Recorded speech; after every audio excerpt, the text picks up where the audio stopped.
Hello, ladies and gentlemen. This is Captain Coldblood back for my actual first episode of In-Depth Review. Now, if you watched my announcement video really on explaining what In-Depth Review would be all about, I said that it would mainly be for older games that I'd played extensively, and In-Depth Review would be the only time I would fully endorse a product. I decided to make an exception here for Middle-earth: Shadow of War, the Blade of Galadriel DLC. I literally just finished it, and before I even start it, I'm going to say this is going to be spoiler-free. There are going to be no spoilers for the main storyline or for Blade of Galadriel because I want you to enjoy it as much as you can. However, I will go over some of my favorite parts of it. First of all, a brief introduction to Blade of Galadriel. You play as the elven assassin Eltariel, who you meet within the main Shadow of War campaign. Her primary purpose is to hunt down the Nazgul and keep them at bay. Even though she cannot kill them, she can at least stop them and send them back to the fortress of Barad-dûr and prevent them from doing very much and prevent Sauron from sending them on dangerous missions. You meet up with her when you play the main campaign as Talion, but in the Blade of Galadriel DLC, you actually get to play as her, as Eltariel, and you get access to dual blades, you get access to an interesting new combat system, and really a very well-written story. The writers truly put their heart and soul into this DLC. Now, what I will tell you is the main story expansion, including the Blade of Galadriel and the Desolation of Mordor DLC, is $25. The Blade of Galadriel itself is only $15. Now, what I would personally recommend is buying both at the same time. I mean, you save money on both of them.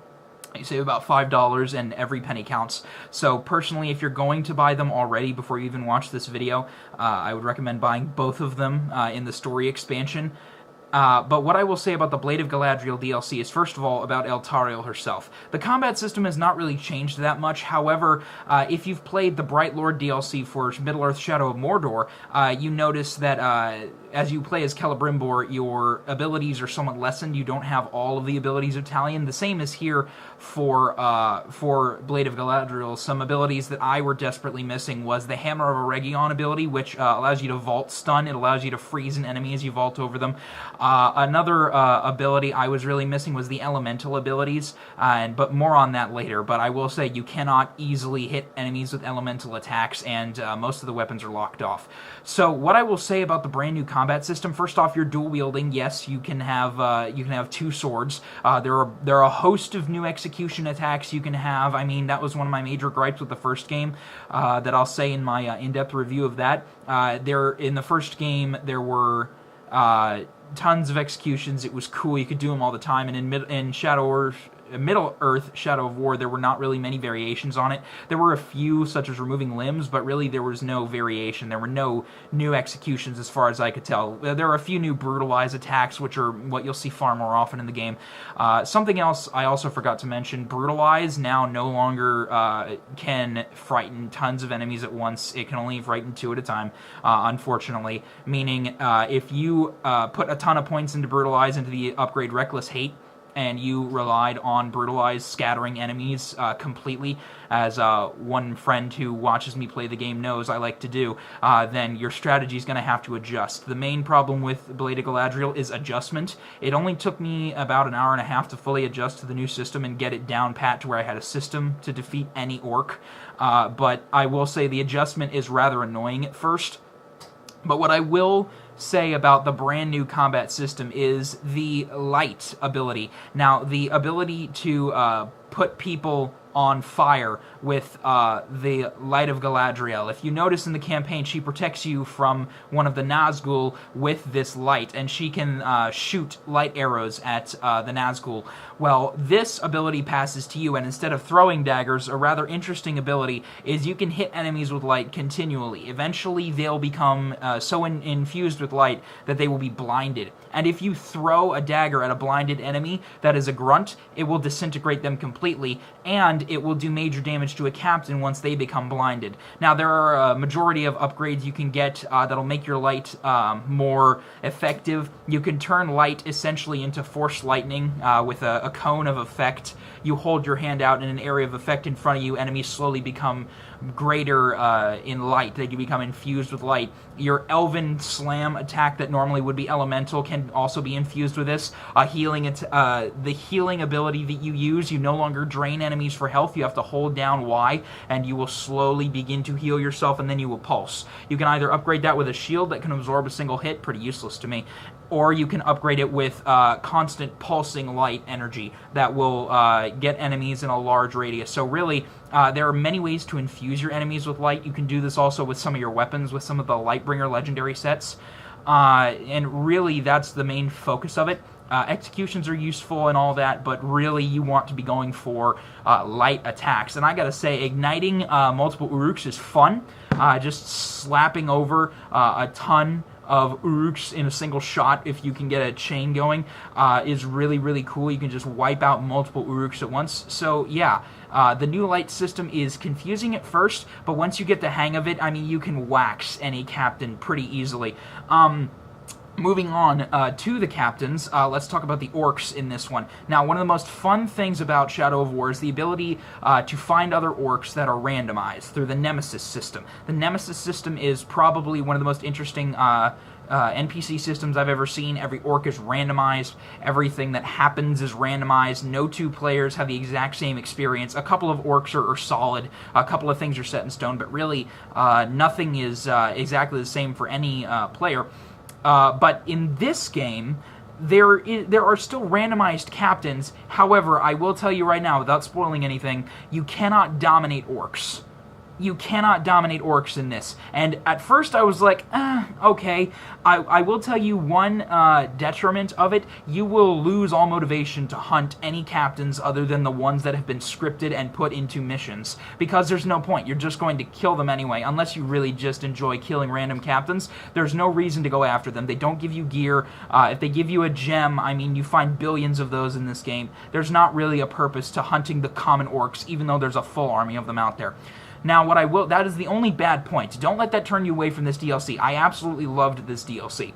What I will tell you is, they make up for the normal captains that are part of the Nemesis system in the special captains in each of the regions, in Nurnen, in Saragost, in Kirithongol, and in Gorgoroth. There are 5 captains, each of which have an elemental ability. They belong to the serpent. They belong to the feral tribe. They belong to the machine tribe. But each one will give you a fire weapon, and a legendary fire weapon at that. So it'll be top tier.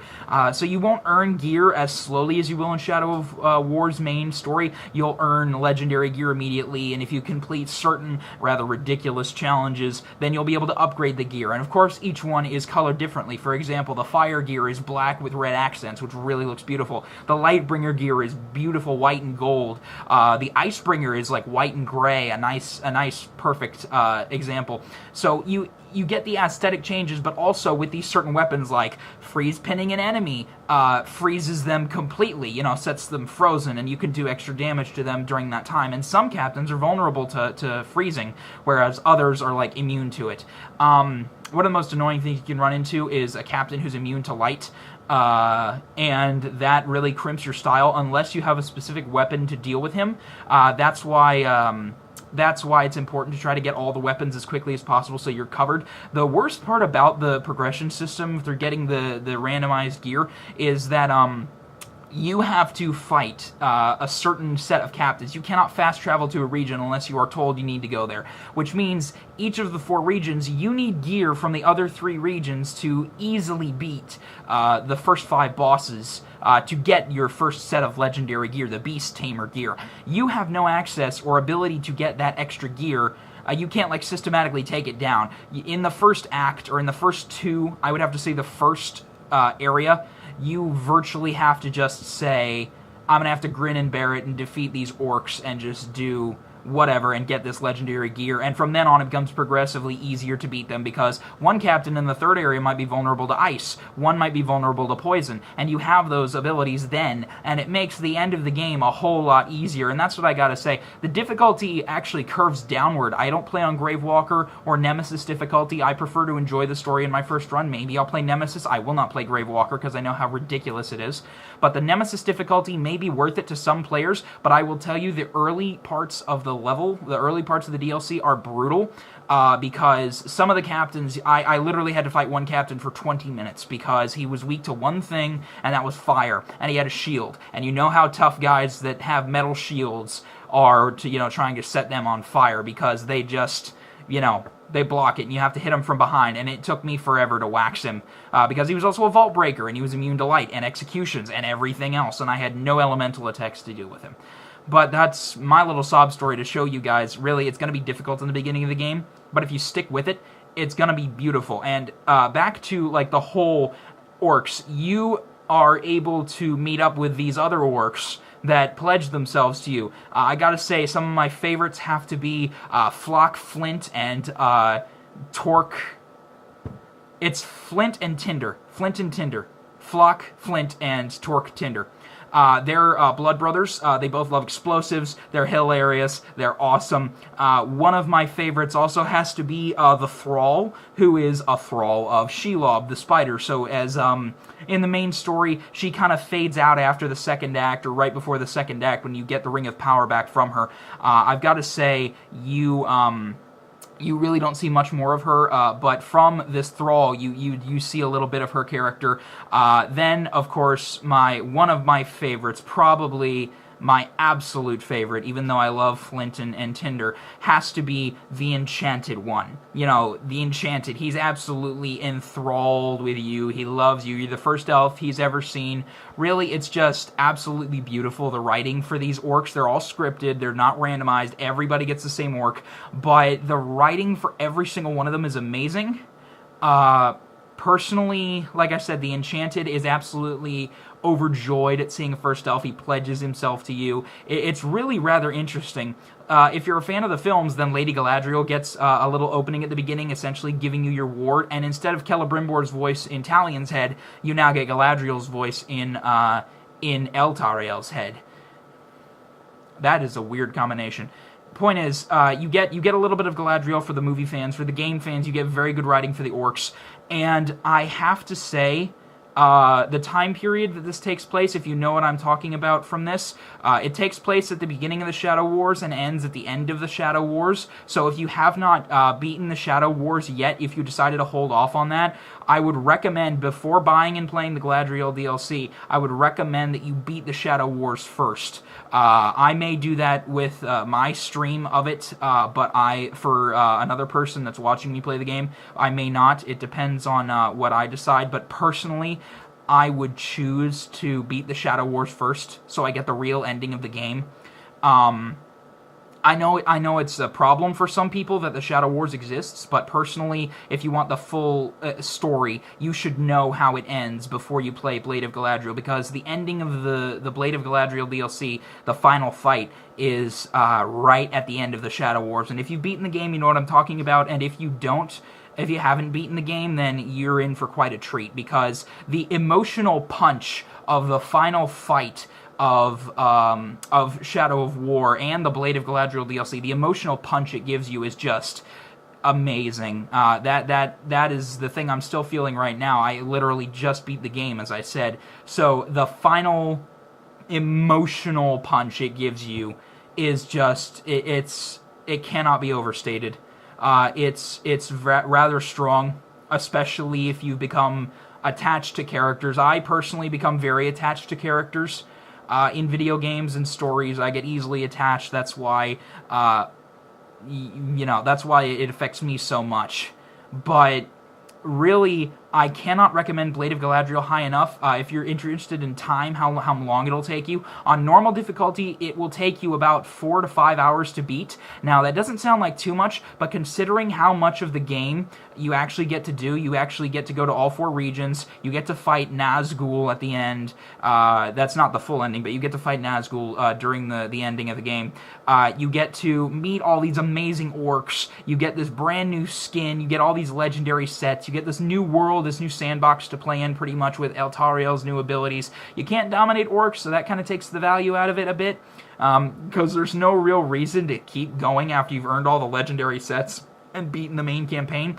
But for what it is, the $15 for a 5.5 hour DLC, I'd say, and for Nemesis and for Gravewalker even, I mean, you're looking at 10 hours easy, just for the difficulty of it. Now, the difficulty may get on you, but the few things that make this DLC worth it are the number of well-scripted orcs. The writing is beautiful, and you get a more in-depth look at the full story of the game. Also, playing as Eltariel, I'll be honest, I never really cared about her in the story. I told you I get easily attached. Not Eltariel. Again, she's elvish jerk. Kind of like in The Hobbit, how Legolas was kind of an arrogant, smug little whatever. I didn't really like his character in The Hobbit because he's just still young. But Eltariel really just rubbed me the wrong way. I did not like her.